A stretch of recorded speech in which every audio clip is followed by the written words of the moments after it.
J'avais un master africain. J'avais une certification reconnue internationalement. Mais malgré ça, je sortais les poubelles pour 10 dollars et quelques de l'heure ici aux États-Unis.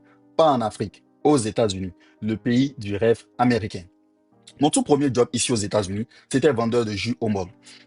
J'ai travaillé pendant 2 semaines, 2 semaines de travail. J'ai pas été payé. On m'a dit que c'était une période d'essai. Aujourd'hui, je suis ingénieur logiciel chez Microsoft. Et entre les deux moments-là, il y a une seule décision qui a tout changé. Pas mon diplôme, pas mes certifications, une décision que personne dans notre communauté ne prend au sérieux. Reste jusqu'au bout de cette vidéo parce que je vais te raconter mon vrai parcours, sans filtre, et te montrer exactement où était le levier. Je m'appelle Yazid, pour ceux qui se demandent, Yazid Chitou. Je suis arrivé aux États-Unis comme immigrant avec un anglais loin d'être parfait, sans réseau, sans référence. Avant de te raconter par où je suis passé, laisse-moi te montrer où j'en suis aujourd'hui, pas pour me vanter ou quoi que ce soit, mais pour que tu mesures bien l'écart. 2014, j'arrive plein d'espoir aux États-Unis. J'avais un master africain, je me disais que j'allais trouver un bon job rapidement après mes études aux États-Unis. Ça ne s'est pas passé comme ça, pas du tout. Pourquoi? Je suis arrivé le 5 août 2014 aux États-Unis à 22 ans. Je n'avais pas encore fêté ma 23e année. Après deux refus de visa. Ok, j'ai demandé le visa deux fois, j'ai été refusé. C'est la troisième fois que j'ai eu mon visa. Je suis venu avec un bagage dans mes valises. Il y avait un master africain. Quand je le dis, c'est juste pour faire une analogie. J'avais un master africain et une certification en informatique, le CCNA, le Cisco Certified Network Associate. Et ce standard de juste, c'était mon premier job dont je t'ai parlé. C'était ça mon premier job aux États-Unis. Des journées de 8 à 10 heures de temps. Pendant 2 semaines, j'ai fait ça. Et au bout des 2 semaines, on m'a dit merci, c'était un essai, on ne te garde pas, on ne te paie pas non plus. La réalité, c'est quoi? Pourquoi? Parce que ici aux États-Unis, mon diplôme ne valait presque rien. Zéro levier. Personne ne le reconnaissait. Donc, à partir de là, c'est devenu une chaîne. Un petit boulot après l'autre. J'enchaînais les boulots juste pour payer le loyer. J'ai vendu des chaussures sur eBay, entre autres comme un truc que je faisais pour avoir de l'argent. J'ai fait des pizzas dans une pizzeria. J'ai bossé dans un restaurant français jusqu'à ce que mon anglais limité me fasse casser des verres parce que je paniquais souvent à certains moments. Et on m'a laissé partir, on m'a renvoyé. Donc j'étais de retour à la case chômage. Après, j'ai travaillé dans une maison de retraite à 3 minutes à pied de chez moi.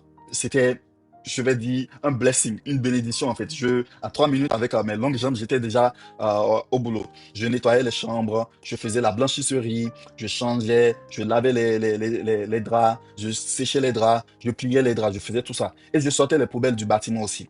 Et j'avais un master quand même, des certifications en IT. Et je sortais les poubelles quand même. Finalement, j'ai trouvé un job en IT et c'est enfin là qu'une porte s'est ouverte pour moi, un job d'administrateur réseau au centre-ville de la ville dans laquelle j'habitais. Enfin, quelque chose dans mon domaine, je me suis dit. Le salaire, c'était quoi? 12 dollars de l'heure.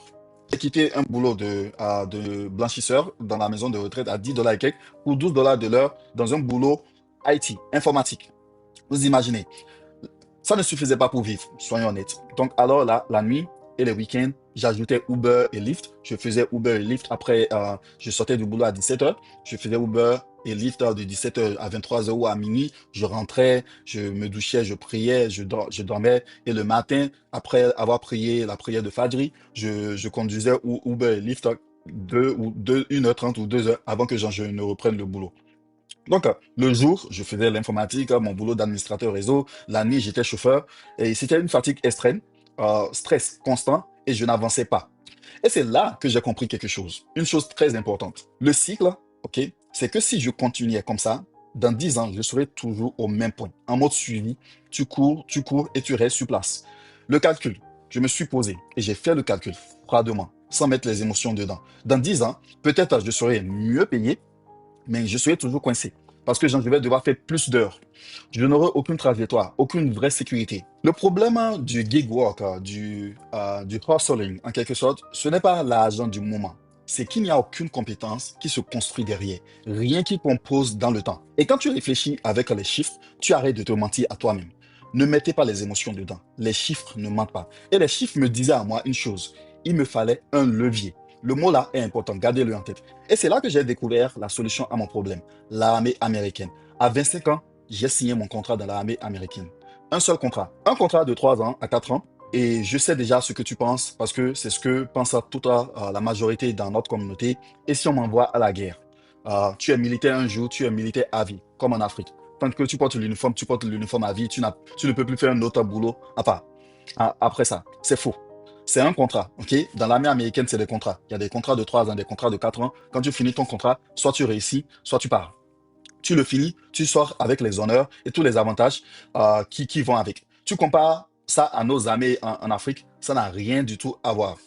Pendant le service militaire, ok, l'armée m'a payé mes études. J'ai eu mon premier bachelor aux États-Unis, ma première licence aux États-Unis, pendant que j'étais je faisais mon premier contrat. Et j'ai eu mes deux autres diplômes dont je vous ai parlé après mon service militaire. J'ai eu mon bachelor en Computer Network and Cyber Security, qui veut dire réseau et cybersécurité pendant que je servais en uniforme. Et j'ai acquis des certifications reconnues ici, une expérience américaine vérifiable, un security clearance, c'est une autorisation du gouvernement pour travailler sur des projets sensibles.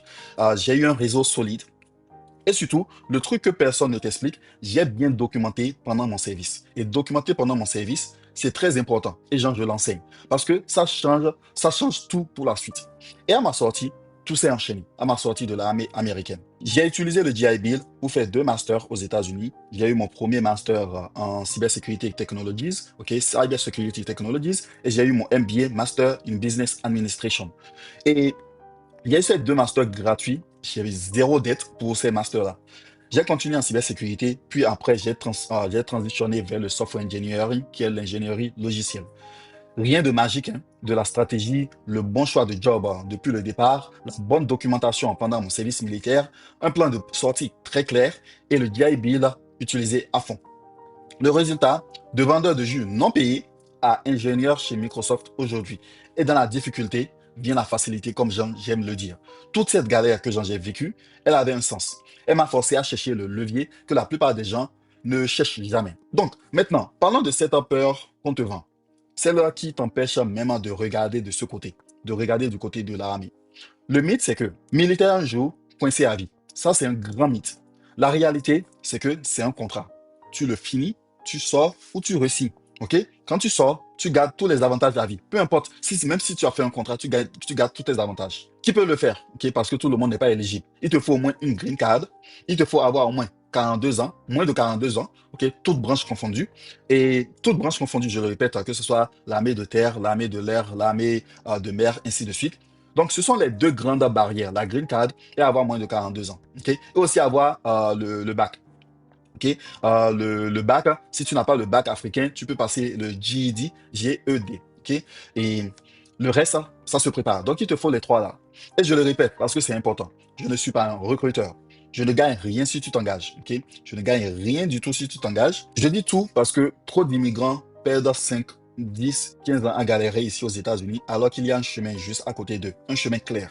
Le vrai problème, ce n'est pas l'armée américaine. Le vrai problème, c'est que personne ne t'explique comment qualifier pour tous ces avantages, ni comment les utiliser une fois que tu les as. Les gens servent 4, 6 ans, 8 ans, honorablement, et repartent et ressortent de l'armée en laissant des dizaines, parfois des centaines de milliers de dollars sur la table. Pas parce qu'ils n'ont pas bossé dur pour avoir ça, parce que personne ne leur a donné le plan complet. J'ai fait l'armée.